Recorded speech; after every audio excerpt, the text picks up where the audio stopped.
Hello everyone. आज का जो हमारा टॉपिक है वो है चैप्टर ह्यूमन रिप्रोडक्शन से।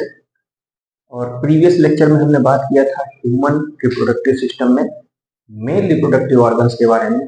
और आज का जो हमारा टॉपिक रहेगा वो फीमेल रिप्रोडक्टिव ऑर्गन से स्टार्टअप करेंगे।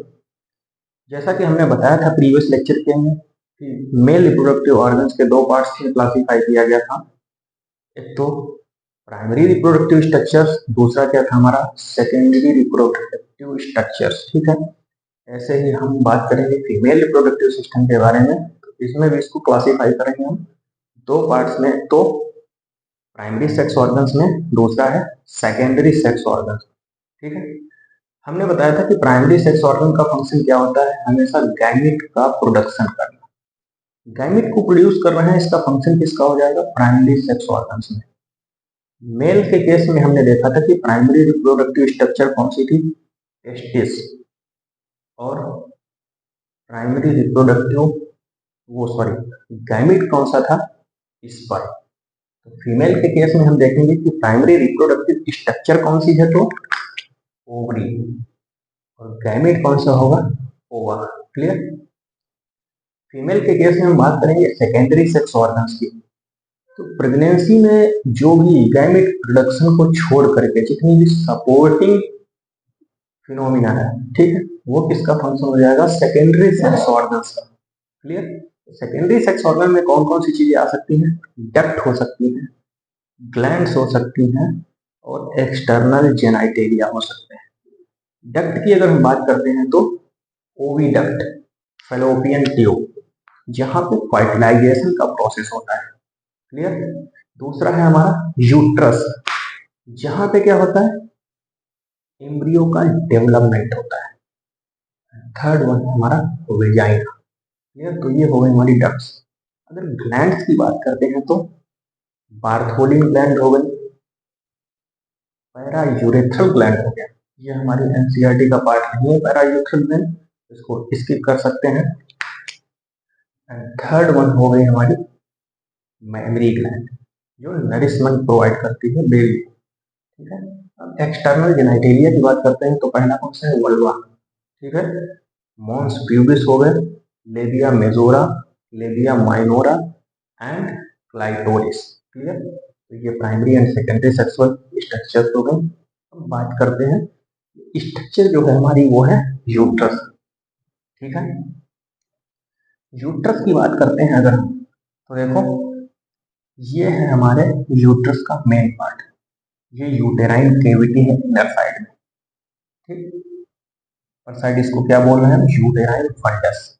एक चीज देखिए, पहले हम फैलोपियन ट्यूब के बारे में बात कर लेते हैं। तो यूट्रस के सबसे पास में जो स्ट्रक्चर है वो कौन सी है, इस्थमस। यूट्रस के पास सबसे कौन सी स्ट्रक्चर है, इस्थमस। ठीक है। ये जो टर्निंग वाला पॉइंट है उसको क्या बोल रहे हैं, एम्पुला।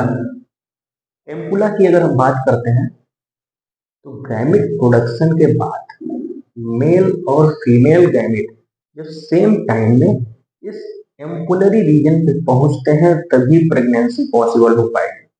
अदरवाइज यहाँ पे प्रेगनेंसी पॉसिबल नहीं हो पाती है। इसीलिए हर केस में प्रेगनेंसी नहीं हो पाती, क्यों, मेल और फीमेल गैमिट जो होते हैं एक सेम टाइम पे एम्पुलरी जंक्शन पे नहीं पहुंचते हैं। जिस केस में एम्पुलरी रीजन पे मेल और फीमेल गैमेट पहुंच जाते हैं उस केस में फर्टिलाइजेशन हो जाता है और प्रेगनेंसी हो जाती है। ठीक है, ये है एम्पुलरी रीजन। दूसरा क्या है, ये है हमारा इनफंडिबुलम। और इनफंडिबुलम की जो वो एग्जिट पॉइंट है वहां पे जो है फिंगर लाइक प्रोजेक्शन है, उसको क्या बोल देते हैं, फिम्बरी। ठीक है। फिम्बरी का फंक्शन क्या होता है, ओवरी से जब ओवा रिलीज होता है उसको क्या होता है, कैप्चर करना, कलेक्शन ऑफ दी ओवा। ठीक है, किसका फंक्शन हो गया, फिम्बरी। क्लियर। अब देखो ओवरी जो है एक टिश्यू से मतलब कनेक्टिव टिश्यू से अटैच होती है यूटेराइन वॉल से, तो उसको क्या बोल देते हैं, ओवेरियन लिगामेंट। लिगामेंट के थ्रू कनेक्ट रहती है ओवरी यूटेराइन वॉल से। ठीक है। अब देखो यूट्रस की जो लाइनिंग है, देखो तीन लेयर्स बनाते हैं। इनसाइड में जो है एंडोमेट्रियम, मिडिल लेयर मायोमेट्रियम, और जो आउटर है उसे बोलते हैं पेरीमेट्रियम। तो मेंस्ट्रुअल साइकिल के दौरान डीजेनरेशन किसमें होता है? एंडोमेट्रियम। एंडोमेट्रियम लेयर जो होती है डीजेनरेट हो जाती है मेंस्ट्रुएशन के दौरान, ठीक है। ग्लैंडुलर लेयर्स होती हैं और इसका फॉर्मेशन किससे होता है? सिंपल कॉल्यूमिनर एपिथेलियम से। एंडोमेट्रियम किससे बनी होती है? सिंपल कॉल्यूमिनर एपिथेलियम से, ठीक। मायोमेट्रियम की बात करते हैं तो जो पार्चुरेशन का प्रोसेस होता है, बेबी की डिलीवरी होती है, मस्कुलर कॉन्ट्रैक्शन किसमें होता है? मायोमेट्रियम। और मायोमेट्रियम बनी किससे होती है? स्मूथ मसल से, ठीक है, स्मूथ मसल से। पेरीमेट्रियम आउटर लेयर है, ये सिंपल स्क्वेमस एपिथेलियम की बनी होती है। अब ये इसके बाद वाला पार्ट है, इसको बोलते हैं सर्विक्स। बीच में जो कैनाल टाइप की है उसको क्या बोलते हैं? Cervical canal. और आउटर पार्ट को बोलते हैं वजाइना, ठीक है। सर्वाइकल कैनाल और वेजाइना दोनों को आपस में मिला के हम क्या बोल देते हैं? बर्थ कैनाल, ठीक है। तो cervical canal along with vagina, तो यहाँ से बेबी की डिलीवरी होती है, तो इसे क्या बोल देते हैं? Birth canal. तो बर्थ कैनाल का फॉर्मेशन कौन कौन मिलकर करता है? एक तो सर्वाइकल कैनाल, दूसरा क्या है? वजाइना। ये दोनों मिलकर क्या फॉर्मेशन कर लेते हैं? बर्थ कैनाल, ठीक है।